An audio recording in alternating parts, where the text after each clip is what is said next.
Hello. Oh, I'm in the wrong place already. Let me do that. I'm back. There you go. I need to look at myself, but I can see you now, Tim, and that's the main thing. Hi, everyone. That was all right, wasn't it? Oh my God. So here we are trying to deliver some kind of analysis after Crystal Palace just beat Liverpool 2-1 at Selhurst Park. But last kick of the game is just it's the ultimate. Yeah. I've said it so many times. I can still remember the goosebumps for needlessly beating Coventry 2-1 with the last kick of the game with the Jermaine Easter goal. And I still think about that being an amazing moment. But this is on another level. Do you know what I mean? Totally.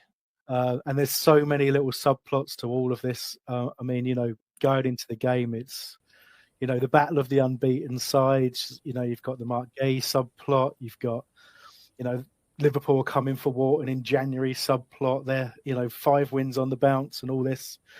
And then you've got the kind of,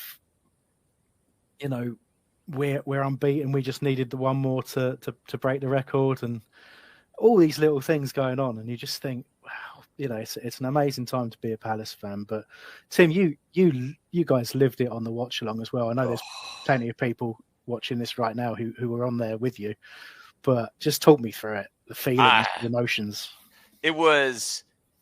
I am fully drained and fully exhilarated at the same time because it was insane, Hambo. That first half, Lou and I don't know how many times you could have screenshotted us doing this. Like, how did that not go in? Oh, man. I mean, like, I thought we should have been up 4 or 5-0 at the end of the first half. So it was like, there were moments of like amazement because I was like, I don't know that I've ever seen Crystal Palace Football Club ever play this well.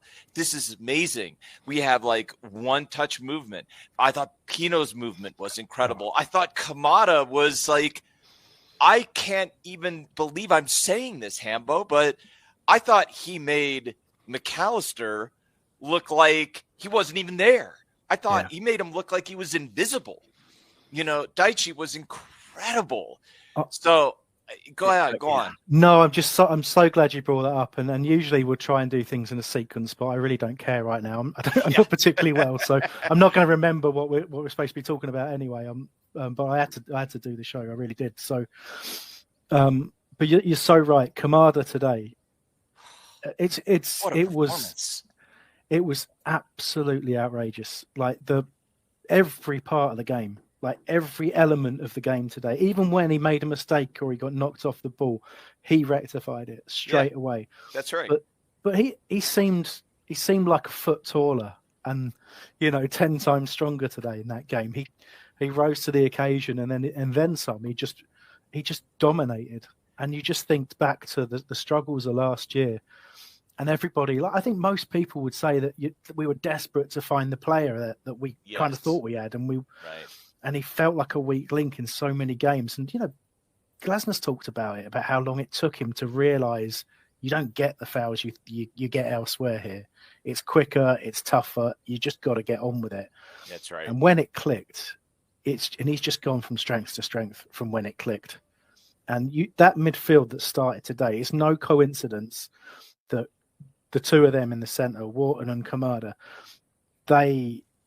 Richard Greenwood's just said it in the chat there, said we're so good, it's scary. But it's that combination is absolutely astonishing. Kamada at his best, Wharton continuing to climb, and we don't know where that ceiling is. But, if anyone wants him, he's a £100 million footballer at least. Easily, so look at that too, the quality that we've got. We dominated Liverpool. They had the ball, but that's what Liverpool do.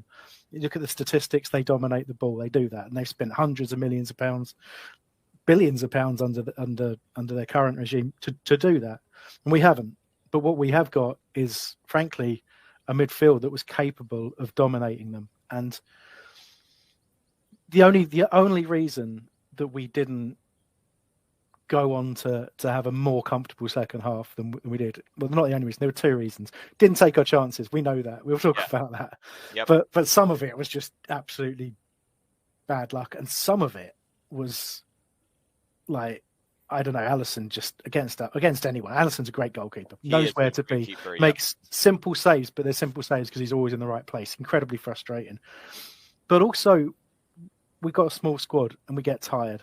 And as the Glasner today, and a lot of people would have probably looked at those subs and thought, "What are you doing? Why are you doing that?" But he was absolutely correct.